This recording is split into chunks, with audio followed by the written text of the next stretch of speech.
안녕하세요. 레이브 블로그 사기암 자연치유 체험기를 운영하는 지혜와 성실입니다. 오늘 설날입니다. 설날 잘 보내고 계세요?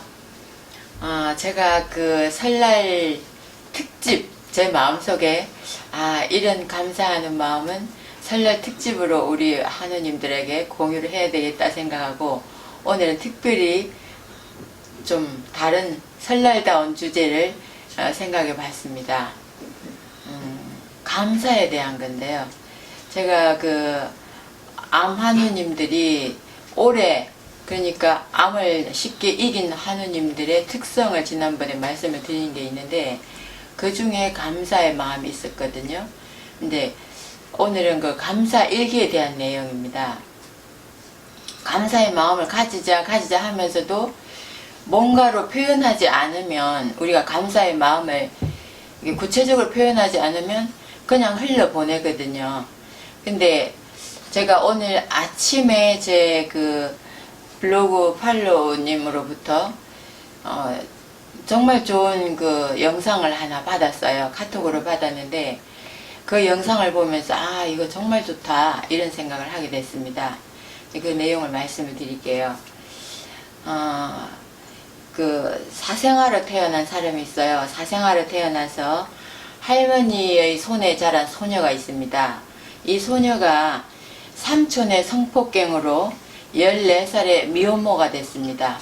미혼모가 되고 나서 정말 세상을 너무나 그 어린 나이에 그런 험한 꼴을 당하다 보니까 알코올과 마약으로 정말 험하게 살았다고 해요. 그러다가 어느 날 감사일기를 쓰기 시작을 했답니다. 감사일기를 쓰다 보니까 이 사람이 자기 인생을 완벽하게 바꾸는 계기가 된 사람이 있습니다. 그 이야기의 주인공이 바로 그 오프라 윈프리라는 사람입니다. 그 전 세계에 가장 영향력 있는 여성의 1위로 꼽히는 사람이죠. 그래서 그렇게 정말 힘든 역경을 딛고도 감사일기로 인생을 바꿀 수도 있다는 게 정말 저도 감사할 일을 좀 구체적으로 적어봐야 되겠다 이런 생각을 했는데요. 또 TV에 방영된 내용 중에 어느 그 엄마와 딸의 그 이야기인데 엄마가 말기암이었어요. 3개월밖에 남지 않았다고 해서 온 가족들을 불러서 뭐 얘기를 이제 하겠다. 의사 선생님이 가족들을 불러라 뭐 이런 얘기를 했다는데 그런데 이 어머니가 암 3개월 시한부 선고를 받은 상태에서 이 따님이 엄마한테 그 감사일기를 감사하다는 걸 100가지를 적어서 엄마한테 화해의 선물을 줬대요. 그러니까 딸하고 엄마가 사이가 썩 좋지는 않으셨나 봐요. 그러니까 그 엄마는 딸한테 늘 잘해라 잔소리를 하게 되죠. 우리 부모님은 거의 다 비슷해요. 잔소리를 하게 되고 딸은 그런 잔소리가 이제 엄마가 나를 정말 사랑하지 않나봐 하는 느낌으로 서로 티격태격하면서 의견 대립이 많았다고 합니다. 그러다가 이제 엄마가 암에 걸려서 곧 돌아가실 것 같으니까 따님이 이대로 엄마를 떠나보낼 수가 없다. 내가 그동안에 엄마한테 잘못하는 거 감사했던 거 이런 걸 엄마한테 표현을 해서 이 감정을 다 풀고 떠나보내야 되겠다고 생각을 했나 봅니다. 그래서 이 100가지를 적어서 엄마를 드렸어요. 그런데 엄마가 보니까 너무 정말 감동이었나 봐요. 그래서 엄마가 그걸 액자에 넣어가지고 거실에 딱 세워 놓으셨어요. 그래서 세워 놓고 늘 보셨나 봐요. 그러면서 엄마가 마음이 풀리면서 엄마도 감사일기를 쓰기 시작을 했답니다. 그렇게 해서 감사일기를 쓰다 보니까 또 그 감사일기가 딸에게 또 전달이 되고 하다 보니까 딸과 엄마가 그동안에 정말 많이 의견 대립을 하던 그런 사이에서 굉장히 애틋하게 서로 사랑하는 사이가 됐어요. 그러면서 이 엄마의 그 종양 표지가 계속 좋아지면서 몸이 거의 완전 회복으로 간 거예요. 그래서 병원에 가서 촬영을 하는 모습이 다 보였는데 의사 선생님이 이 정도의 종양 수치면 이제 약을 끊어도 정상으로 살아갈 수가 있다. 이렇게까지 얘기를 하더라고요. 그러니까 그 엄마의 그 감사하는 마음이 암마저도 정말 3개월 시한부에 암마저도 이겨낼 수 있다는 게 정말 대단한 거거든요. 그래서 그 내용을 보면서 그 내용 중에 또 미국의 그 폴 밀스라는 교수님이 감사하는 마음과 우리 몸의 건강의 관계에 대해서 연구한 내용이 있습니다. 이 연구한 내용에서 186명의 심부전증 환자를 대상으로 실험을 했어요. 근데 감사를 느끼는 사람이 더 잘 자고 또 덜 우울하고 심장 기능도 좋았다고, 또 정말 이 놀라운 사실은 이 환자들에게 8주간 감사 일기를 쓰게 했다고 해요. 그러니까 이 그룹을 나눠놓고 A그룹, B그룹 나눠놓고 B그룹은 아무것도 쓰지 않고 그대로 놔두고 A그룹은 감사 일기를 쓰게 했는데, 이 A그룹에서는 염증의 지수가 많이 떨어지더라는 겁니다. 그 8주간의, 8주라면 2달이잖아요.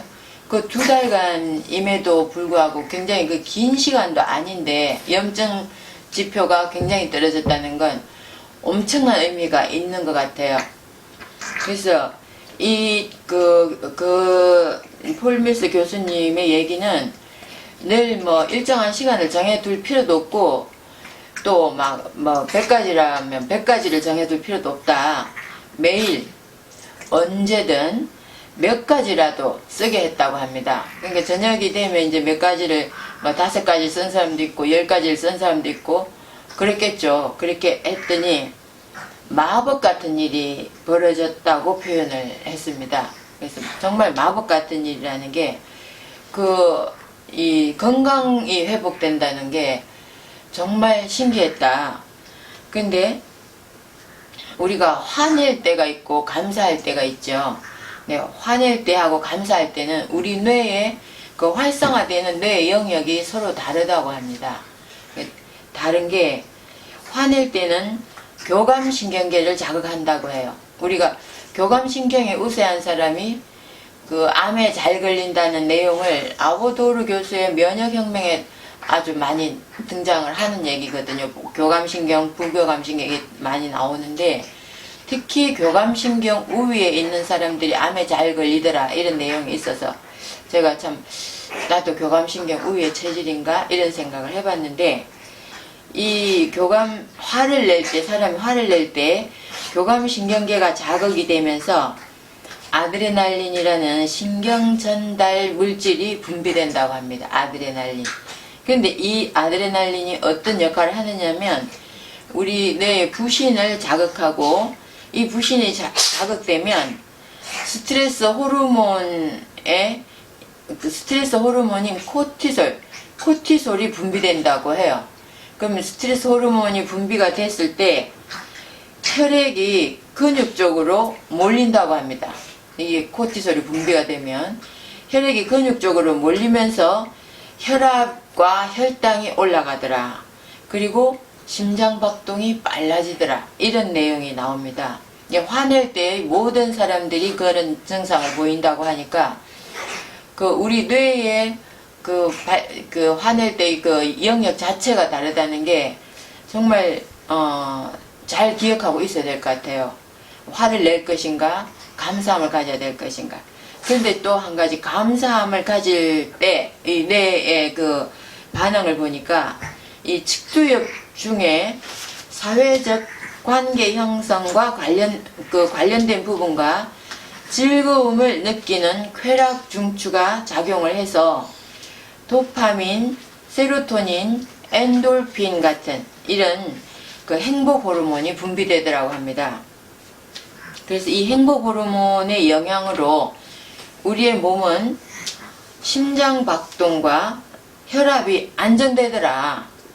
앞에 이 스트레스 호르몬은 심장 박동이 빨라지고 이런 코티솔이라는 아주 스트레스 호르몬이 나왔는데 오히려 감사함을 느낄 때는 행복 호르몬이 나오더라. 그리고 안정되고 근육이 또 이완된다고 합니다. 근육이 이완되고 기분 좋은 행복감을 느낀다. 그래서 우리가 부교감 신경이 올라갈 때는 이 마음이 편안해지고 근육이 이완된다고 했거든요. 그래서 이게 감사함과 화낼 때의 그 서로 다른 반응이 뇌 자체에서부터 다르다는 거죠. 그래서 이런 작은 행동이 큰 행복의 나비 효과가 있더라. 이런 그 얘기를 하셨고, 그 폴밀서 교수라는 그분도 본인도 꾸준히 감사일기를 쓰고 있다고 해요. 근데 감사일기를 써보면 무엇에 감사하는 마음 그 자체가 이 심신을 개선시킨다고 합니다. 근데 감사일기를 쓰는 것은 부정적인 감정으로부터 멀어지게 하더라. 우리가 특히 암에 걸려 있는 사람들은 굉장히 부정적인 감정이 많습니다. 그러니까 제가 암 환우님들하고 많이 만나보고 대화를 해보면 암의 공포, 스트레스에서 떠나지를 못하는 것 같아요. 굉장히 거기에 많이 마음을 쓰고 있는데, 그런 부분에서 그 공포나 스트레스나 또 내가 이 암에 걸린 거에 대한 누구를 원망을 한다든가, 분명히 우리는 많은 암환우들이 암에 걸리게 한 몇 년 전부터 굉장히 스트레스를 많이 받았다는 얘기를 하거든요. 저도 역시 마찬가지였습니다. 근데 제가 지금 생각해 보면 그때 그 스트레스를 내가 감사함으로 승화시켰다면 암에 안 걸리지 않았을까?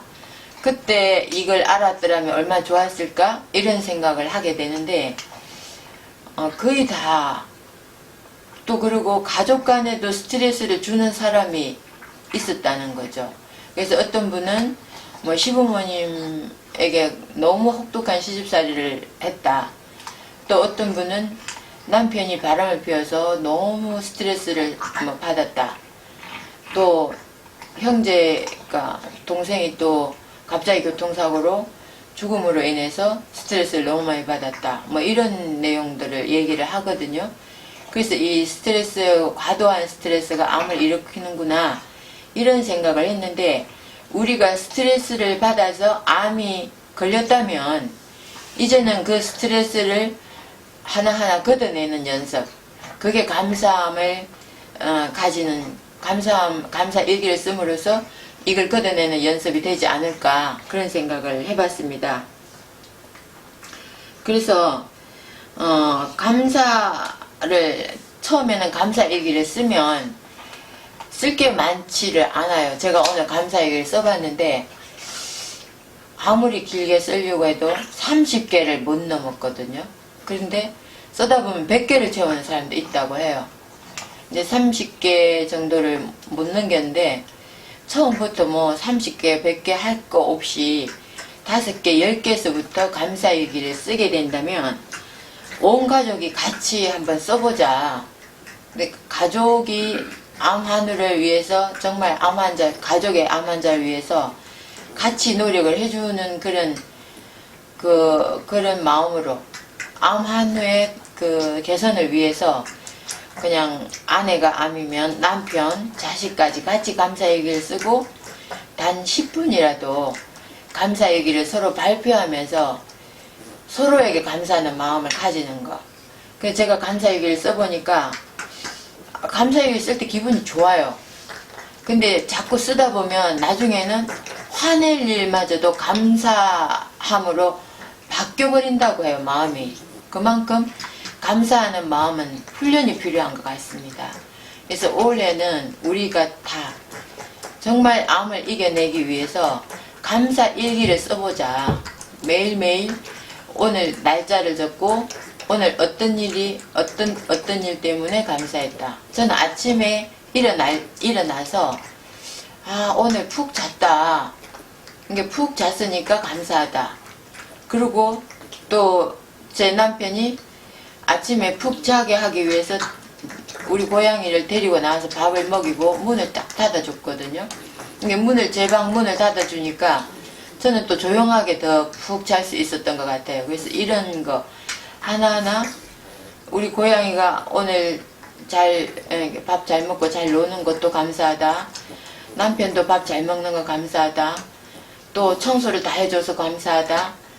뭐 산에 가서 오늘 날씨가 정말 좋았어요. 오늘 제가 봄잠바를 입고 산에 갈 정도로 날씨가 정말 좋아서 산에 가서도 야 오늘 미세먼지도 없이 날씨도 따뜻하고 햇볕도 좋고 이게 감사하다.